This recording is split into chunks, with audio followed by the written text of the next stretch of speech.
অনেক মা ছেলের প্রশ্ন করে, আমি তোরে এত কষ্ট করে লালন পালন করলাম, আর বিয়ে করার পরে বউ তোর আপন হয়ে গেল। এরকম একটা কমন প্রশ্ন আছে না নাই? এক চালাক ছেলে মারে উত্তর দিছে, মা তুমি মা ডাক শোনার জন্য জীবনে কি কষ্টটাই না করছো।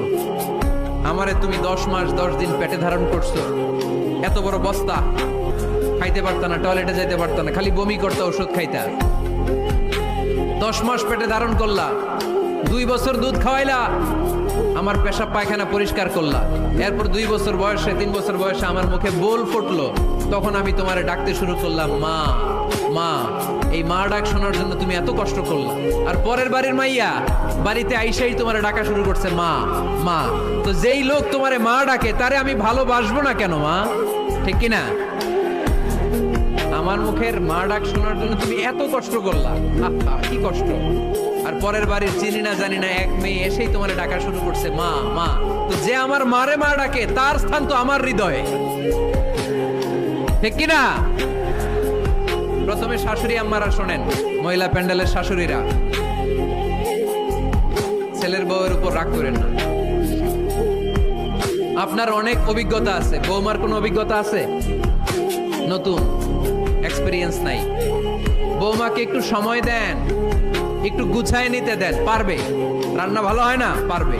ঘুম থেকে দেরিতে উঠবে আস্তে আস্তে। আপনাদের সাথে মানায় চলতে পারে না, পারবে, সব পারবে। আপনিও একদিন পারতেন না। আপনি যখন প্রথম বৌমা হয়ে গেছিলেন ওই কথাগুলো খেয়াল করেন, আপনার দিনগুলো তখন কেমন কেটেছিল। এজন্য পাড়াডা গায়ের শাশুড়ি আম্মারা, বউদের উপর জুলুম করেন না, অত্যাচার করবেন না। অনেক শাশুড়ি আছে পান থেকে চুন খসলে বদদোয়া দেয় বৌমারে, আছে না নাই? কিন্তু এটা কল্পনা করে না যে এটা আমার নিজের পেটে ধরা ছেলের বউ। এই মেয়ের বদদোয়া দিলে তো আমার ছেলের পরিবারের ক্ষতি, আমার নাতি নাতনিদের ক্ষতি। এই কমন যোগ বিয়োগটা বুঝে না। কষ্ট দিবেন না বৌমাকে, খেয়াল রাখবেন। আপনি যদি আপনার বৌমাকে কষ্ট দেন, আপনার নিজের মেয়েটাও বৌমা হয়ে আরেক বাড়িতে যাবে, সেও সেই একই কষ্টগুলো পাবে।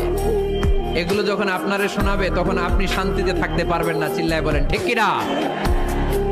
পারবেন না আপনি শান্তিতে থাকতে। নিজের মেয়ে সকাল 11টায় ওঠে, ওইটার দোষ নাই, বৌমা কেন উঠলো না, ঝামেলা আছে না নাই? এটা করবেন।